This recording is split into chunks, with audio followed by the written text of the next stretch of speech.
Is it time for recess yet? I'm so glad you found time to join us here on the Child Care Director's Chair, where Erica Sacoccio shares her best practices that she's refined through her passion of directing childcare centers over the last 23 years.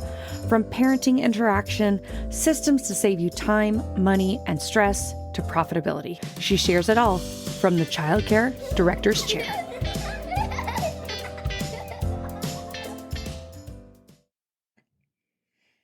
Teacher-child interactions are the heartbeat of any early childhood program.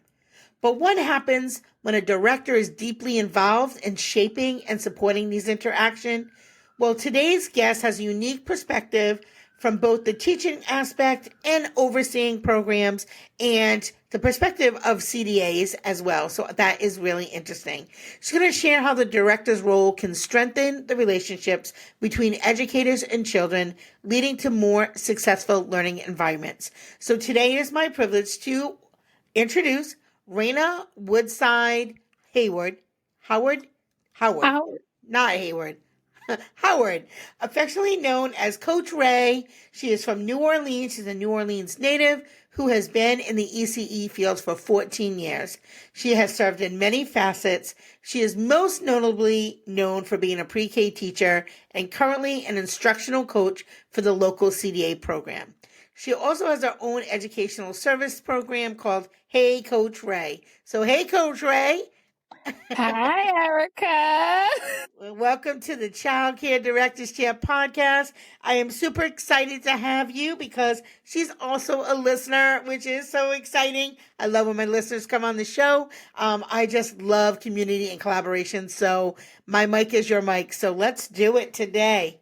So she snowed in today. So, like most of the country, it's freezing and we have snowstorms everywhere. So, the good news is, we can drink some cocoa. That part. I can take some birthday cocoa for sure. For sure. So, let's talk a little bit about some of the traditional ways. We'll talk some traditional and non-traditional ways, but what are some traditional ways that you support teachers as they go through professional development or classroom resources? And how do you think those methods impact teacher performance and confidence? So if I had to talk about traditionally what I do, I would say traditionally making sure that professional development is available and accessible. So I would say making sure that they have access to like our child care resource and referral programs that provide like these free professional development with a lot of variety of topics to make sure that they're able to not kind of zero in on one topic, but that they're getting a plethora of topics to be able to choose from. I would say another sort of traditional way is making sure that they do have professional development time allotted in the center. So making sure that whether it's bringing someone in or a lot of times, traditionally when I was inside of the center, I did them myself because I'm a licensed trainer. So just making sure that they had those opportunities to strengthen what they already knew, or for my novices that are coming in to make sure that they get a really good, strong foundational introduction to various ECE skills and concepts that they really, really need to know. Hey, it's Erica here, and I've got something super exciting to share with you. If you're in the world of early childhood education, you cannot miss the Early Childhood Empowerment Conference. And I'm not just saying that. Trust me, this is where the magic happens. Over the course of 3 days, we're all about learning, connecting, and reigniting that spark that brought you into the field in the first place. And let me tell you, this conference is packed with goodness. Day one is all about leadership. We've got 5 incredible presenters who will walk you through the business side of running your program. Plus, it's more intimate, a retreat-style day with only 80 administrators, so you'll get tons of face time and an opportunity to connect. And to close out the day, a fun, hilarious comedy show and dinner with Jay Yoder from the Board Teacher Comedy Tour. He graces the stages all over the country.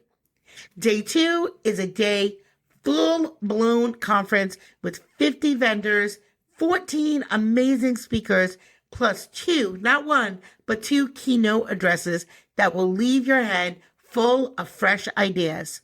Oh, and did I mention you can also get a free professional headshot? You can even hop on an ECE podcast and share your expertise with the world. So much fun packed into one day. And then day 3, you get to relax. We're heading over to Urban Sweat, where you can treat yourself however you want. Whether you want to unwind in a Himalayan salt cave, you want to get into a yoga class, or just enjoy a relaxing massage, you will leave totally recharged. You can book your services directly with Rafa and pick exactly what you need. So are you in?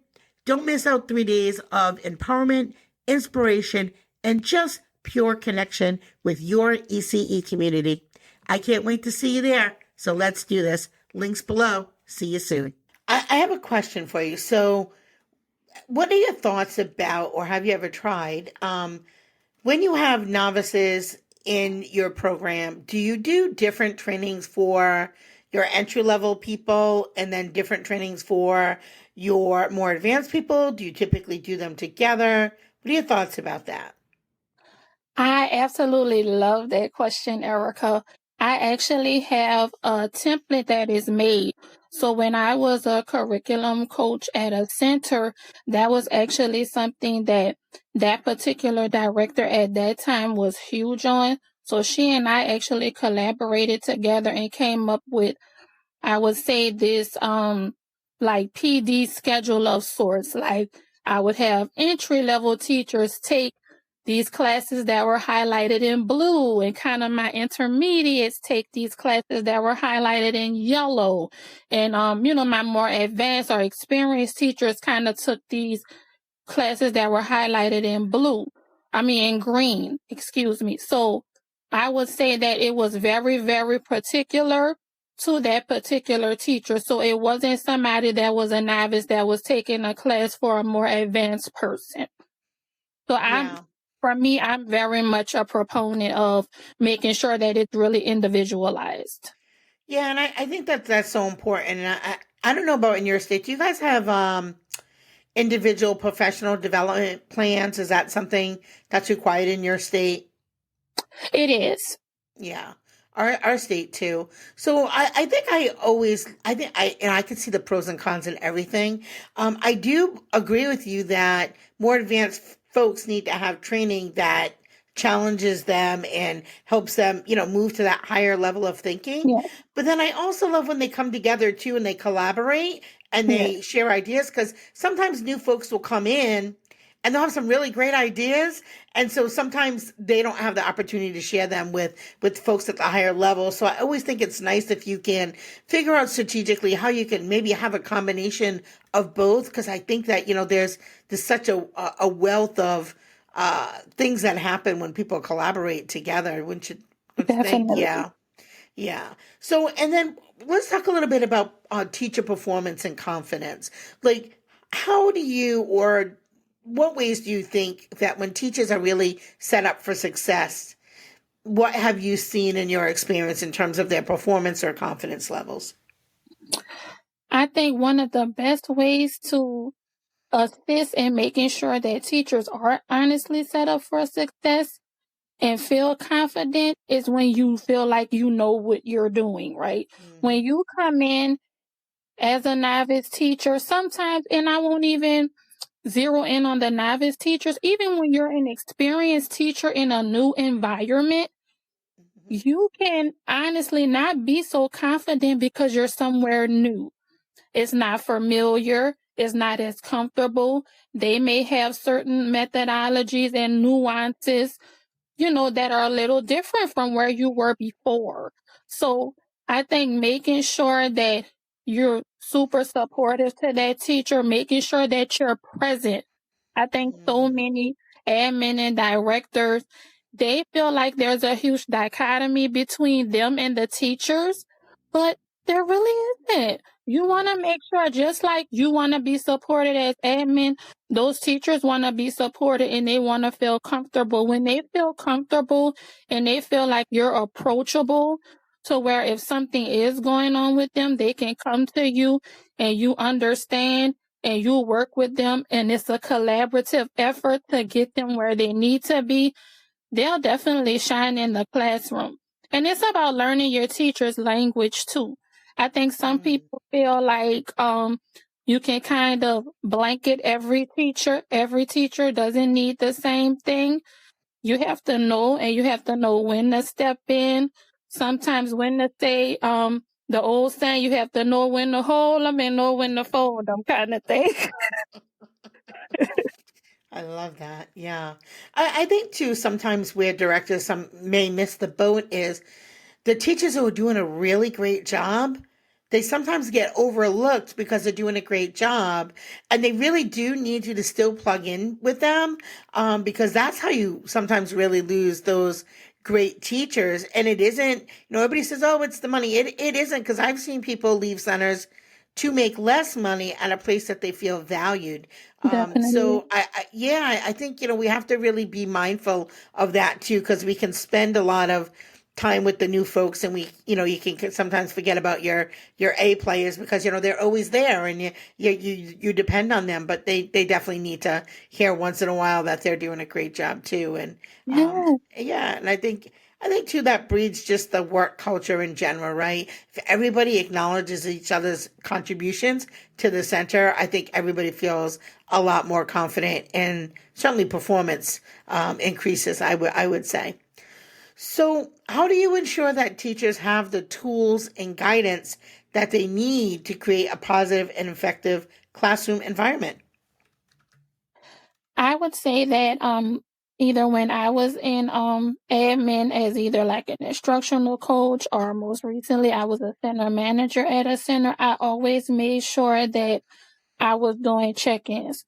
Whether they were formal, informal, I was always making sure that I was going in, doing observations, looking at what I saw, sitting down, having one-on-ones with them to make sure that I was going over what I saw as far as observation, but making sure that I asked them what did they need from me.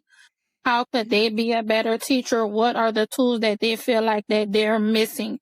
So that when we do those professional development plans or those action plans, that it doesn't just reflect strictly what I observe. I can tell you what I observe and say I observe A, B, C, and D.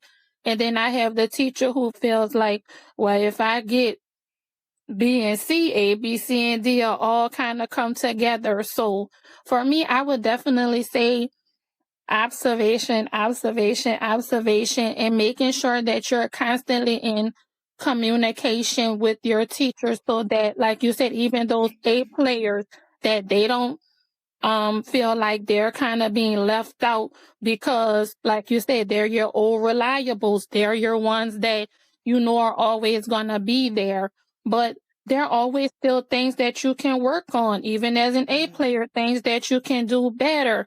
Sometimes as an A player, I will say, having been an A player myself, you can get kind of get that spirit of complacency sometimes. And sometimes you need that person to stay on you like, okay, A player, I'm seeing a little A minus here. What's going on? I love it. I love it. And so there's a couple, you said so many great things. So thank you. So there's a few things. I think that when you observe in a classroom, you really are doing your teachers a service, because when you start getting to high level, high quality programs, there are going to be lots of people that come into your programs, whether you have a QRS, whether you're going through accreditation, whether your teachers are getting CDAs. There's going to be lots of people coming in with clipboards and doing observations. And so the more comfortable and natural that your teachers feel in that environment, because let's face it, someone you don't know comes in a room with a clipboard and they start writing things down, you're like, oh shoot, do they like me? Did I do the thing right? Did I do the thing wrong? Right. So I think that we really are doing our staff a service by, of course, Mhm. giving them that feedback, but also allowing them to just get really comfortable with just doing their normal day to day amazing work that they're Right. doing, whether somebody is taking notes or not. The other thing I love, you're like observe the A players. Don't forget to get observations of yourself, of your own skills, because directors, we can get to a point where we think, well, I'm the know it all, be it all. Like, you better Mhm. ask your staff how you're doing in your job too. And I still do that as an owner. I'm like, what can I do better? I love feedback, and I don't need you to tell me I do everything great. I'm looking for what I need to improve on. That's Definitely.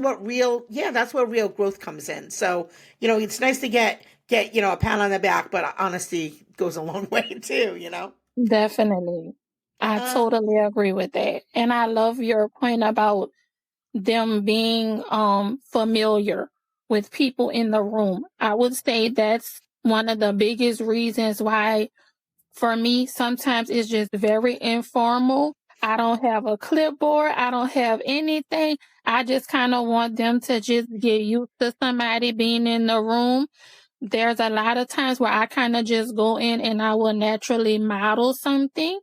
I don't say it to them. I just go and kind of naturally model it to see if they're gonna catch on. Because I like to call them the get your gotchas. You don't want somebody to come in the room and they're like, oh, here they go to come get me. that's true. No, that's true. You really want them to feel like you are there to support them. Yeah. So that's great because you just segued right into my next question. But can you describe how you provide feedback to teachers about their interactions with the children, and how do you make sure that it's constructive and supportive? I would say from a traditional sense, we do things like action plans and, feedback lists and things of that sort where it kind of, it's very black and white in a sense where it's, kind of your strengths and your things for improvement.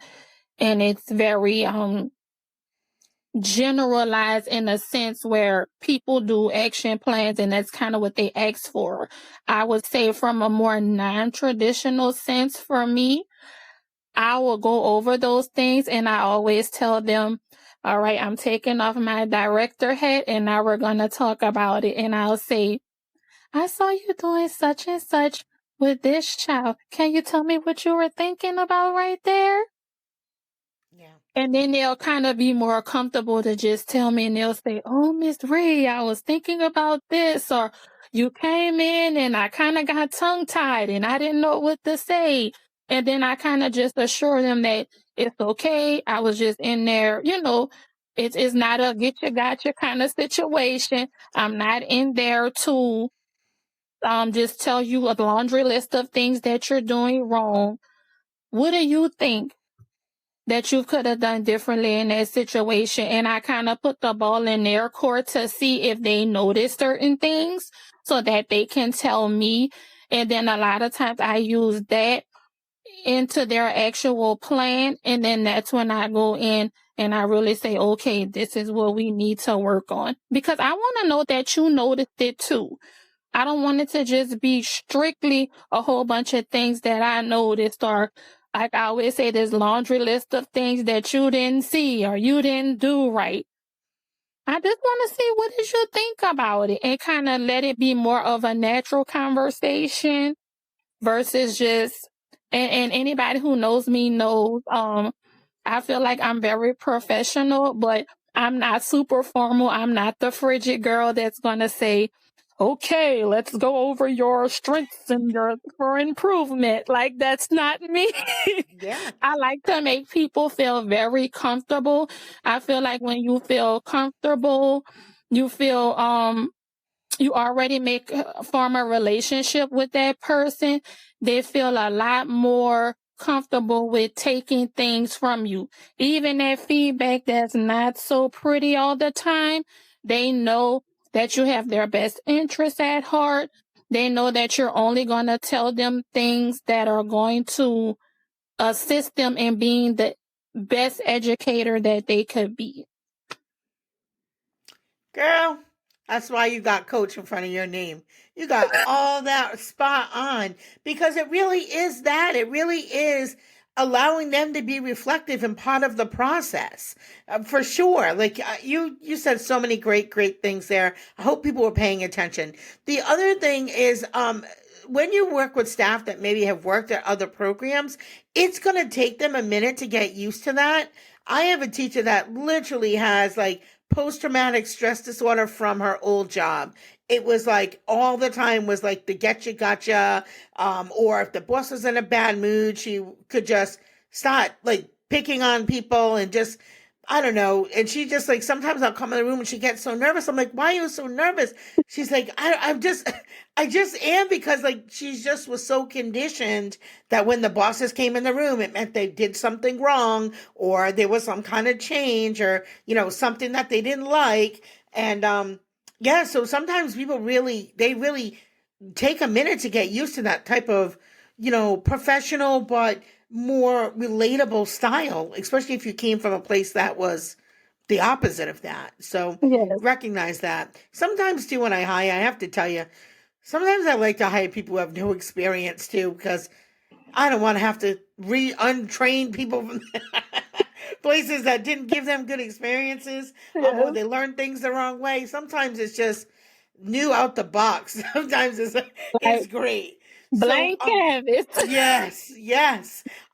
So before we hop into some non-traditional ways, for the folks who are listening, I just want to make sure that you guys all know we are holding the Early Childhood Empowerment Conference. Sorry, guys.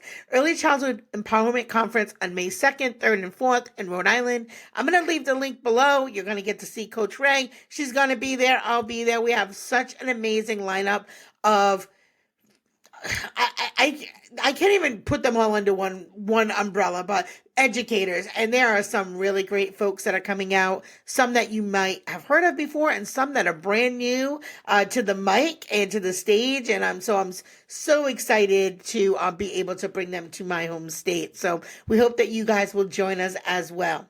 So let's hop in. Yeah, I know. I'm so excited.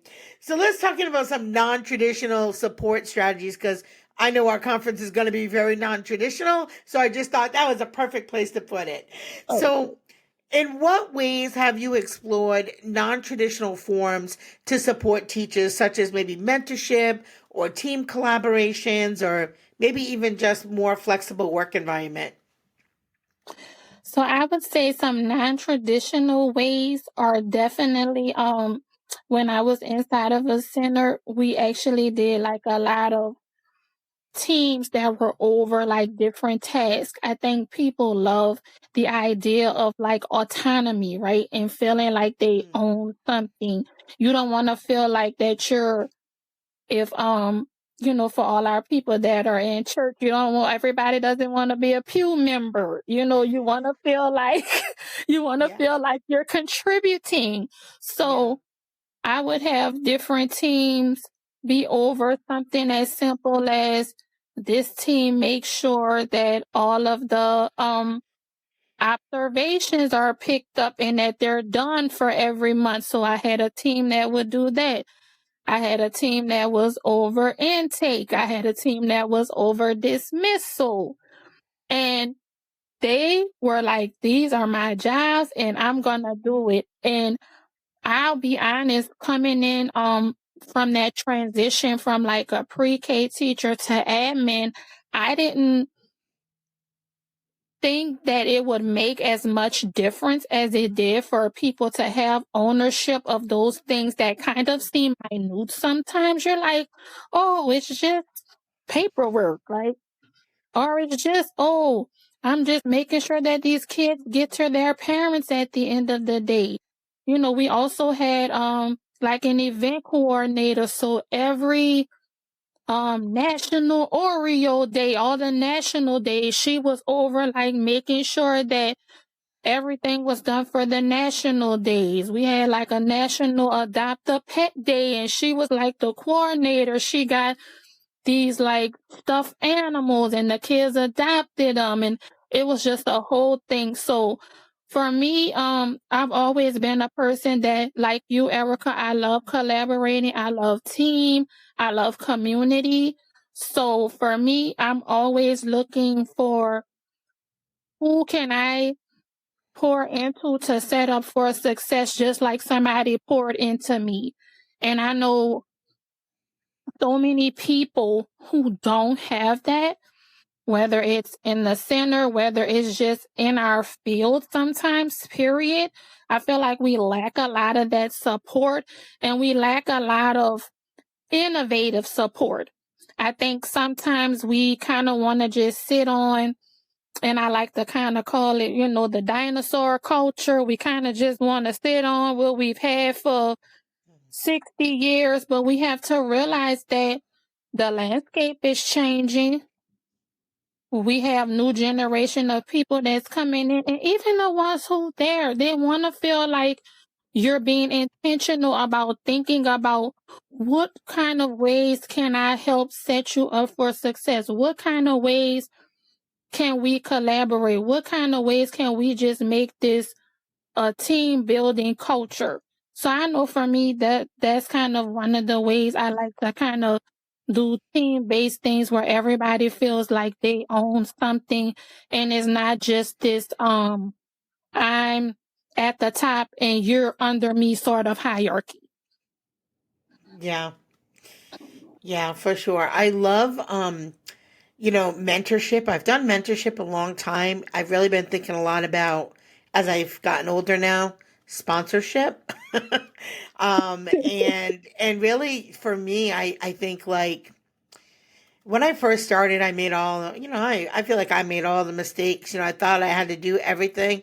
But now as I've gotten a little older, I've always been like a team person, that's for sure. But I've let a lot of things go in the last year or so, where sometimes I'm showing up now, like graduation, perfect example. My daughter, 2 years in a row, literally did everything for graduation, just about, and I like showed up and did the speech and waved, and like I was like, it was like new for me. But you have to realize as you go through your director journey, the more opportunities you give people to do things, the more leaders that you're building in your program, so that way you're able to do other things and grow yourself. We had talked about looking back at yourself and being reflective, like, do I still want to be doing the same task, the same job that I did 20 years ago?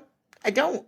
And so it allows me to do other things like our podcast, right? If my team couldn't hold it down, I wouldn't be able to run conferences and all the things I do. So, and you're right too about giving them things that we think is like, oh, that's just paperwork or whatever. I have people who like, I would love to do filing. I hate filing. So I love to do filing. I'm like, and I love to read a book to a kid. So see you later. There's the files. I'm going to go in your classroom and go hang out with some 5-year-olds for the day, because Yes. I love them little kids. That's why I come back. And doesn't it feel good? I would say, and I know you've been doing this for a really long time, so you have a whole lot of examples, but like most recently, especially these last couple of years, I've worked in the CDA program. We do this huge graduation for them at the end of each cohort. And I get to like read their names, and Erica, it's awesome.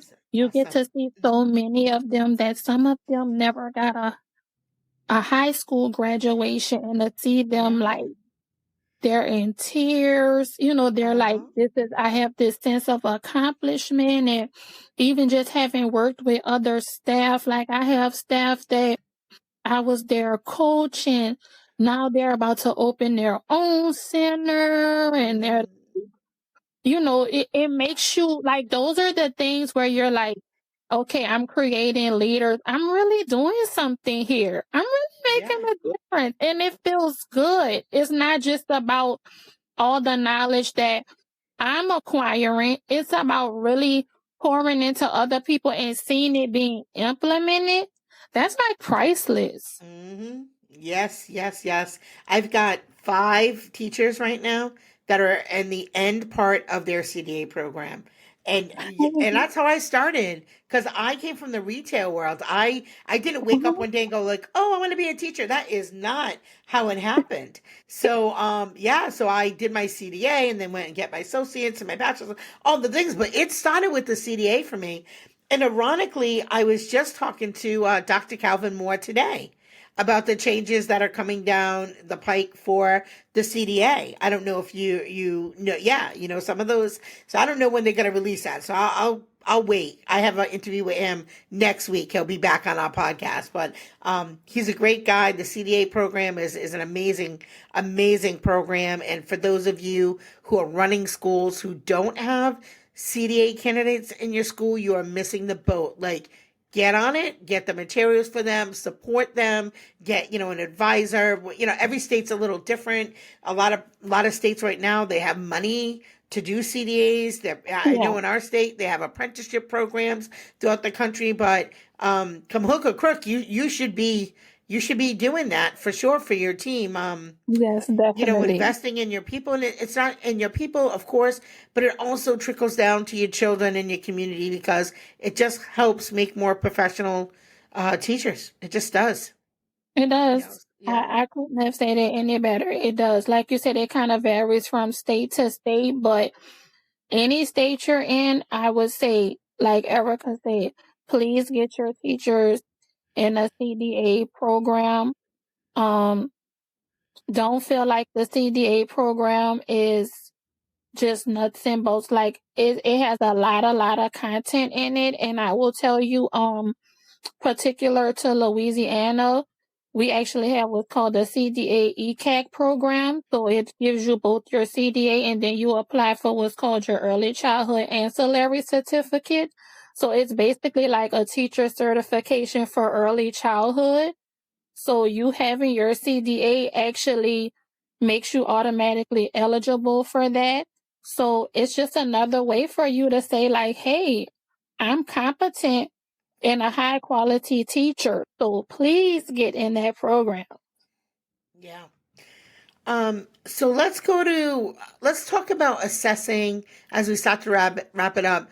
How do you assess the needs of your teachers, both on traditional and non-traditional ways, and how do you adapt your support based on their feedback and evolving needs, because their needs change, right? The teacher you hired 2 years ago is not the same lady now, or gentleman. How do you assess that to make sure that you're constantly meeting them where they're at and making them kind of stretch a little bit to continue to grow?